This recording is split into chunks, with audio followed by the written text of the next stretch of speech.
This video aims to summarize the basic ideas of the side-side angle case, also known as the ambiguous case. One thing that we'll need to review is some properties of the inverse sine function. So here's a graph of inverse sine. And just by staring at the graph, what you can see, and I've highlighted it here, if you look at a positive input, the inverse sine of a positive number is actually going to be an output, which is an angle between 0 degrees and 90 degrees. If you take the inverse sine of 0 itself, that's just the point at the origin, and you'll get 0 degrees or 0 radians. And likewise, inverse sine of a negative number happens to be a negative or a clockwise angle. You should run through the same sort of idea with inverse tangent, and you'll get roughly the same thing, except you can't get 90 degrees itself, so this will be an open interval. And think of what happens with inverse cosine. So inverse cosine of a positive number is an angle between, and you'll get something like this, but then the surprising thing, and go take a look at the graph of inverse cosine, but inverse cosine of a negative number is not going to be an interval that looks like this at all.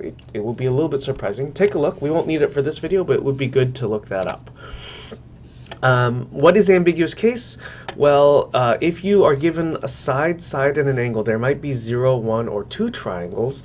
What does side angle really mean? This means that you're given 2 sides, and the angle that you are given is not the one that's between the 2 sides. Due to the wacky number of triangles that you can get out, you have to be very careful when using the law of sines. And just to keep some consistency in this video, we're only going to use as given the angle alpha, and then the 2 sides provided will be A and B.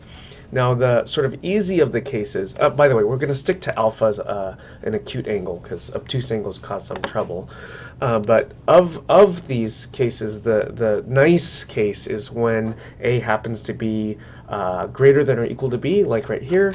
Then you just set up sine of alpha over A equals sine of beta over B, cross multiply, or sorry, just multiply by 8 on both sides. You get something like this, and you can use inverse functions to isolate beta by itself. This thing in a calculator, you can just compute this in a calculator, and as far as an exact value for gamma, just subtract from 180 degrees both the alpha angle which was provided and this beta angle that was just computed. And finally, you can now plug in this, copy this gamma. I've highlighted it here in red. This is sine of alpha over A equals sine of the new gamma over C. And here, the last thing to find is C. You can cross multiply to do it. And the other case, so comparing, going back one side, there's A greater than equal to B. That's the nice case. There's just one wide triangle. But otherwise, if A is smaller than or equal to B, then you have one of 3 possible situations, and you can't tell right away which situation you're in. I will just promise this. The punchline is that these 3 problems shown here will lead to the 3 fundamentally different situations you can see. And you can't tell just staring at the numbers which it is, but fortunately, you just start all the problems in the same way. So we're actually going to do the corresponding step for all of these problems all at the same time. First, you just set up sine of alpha over A equals sine of beta over B. Same thing, sine of alpha is 30 degrees here. Sine of alpha over A equals sine of beta over B. Sine of alpha over A equals sine of beta over B. Then, isolate sine of beta, so multiply by 9 on both sides here, multiply by 8 on both sides here, and so on. And then what we're going to do is just compute off to the side, what is this 9 sine 41 degrees over 5, for instance? What is this 8 sine of 30 degrees over 4? This is calculator work in most cases. Here, this is approximately 1.18. This one happens to be exactly 1, so try that without a calculator, reason through why. And this in a calculator happens to be a little less than 1. All right, now we'll work through these individually. Due to the fact that 1.18 is not in the range of sine, there's actually no solution to sine of beta is equal to 1.18, so that means there's no triangle here.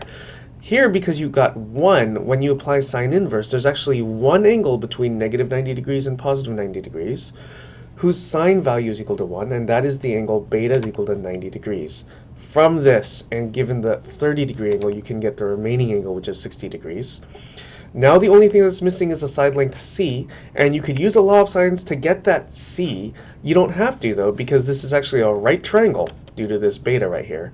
And you could instead use a Pythagorean theorem to find it, but law of sines should also give you this 4 root 3. Finally, over here, this is the weird case where you're actually going to get two triangles.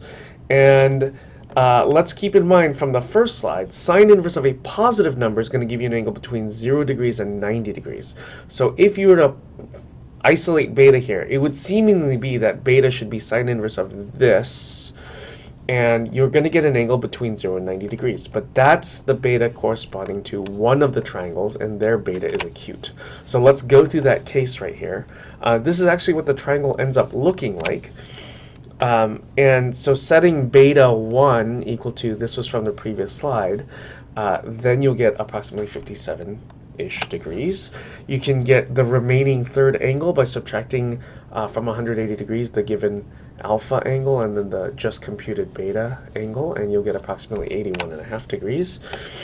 Now you can set up sine of alpha over A equals sine of the newly computed gamma 1 over C1. This side is C1 there.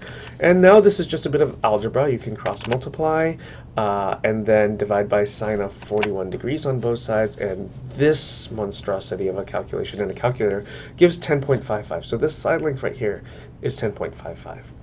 The thing is, there's a second triangle we mentioned, and so what I'd like to do is just without all of these computations, just show here is the triangle we just looked at. This is the other triangle, and there's this isosceles triangle. Why is this isosceles? Because these two sides are exactly the same length. This is the provided length A, and so this isosceles triangle is going to give us all that we need to relate the two triangles, because we just looked at this angle, that was beta 1, which we just computed. That beta 1 appears here as well due to this being an isosceles triangle.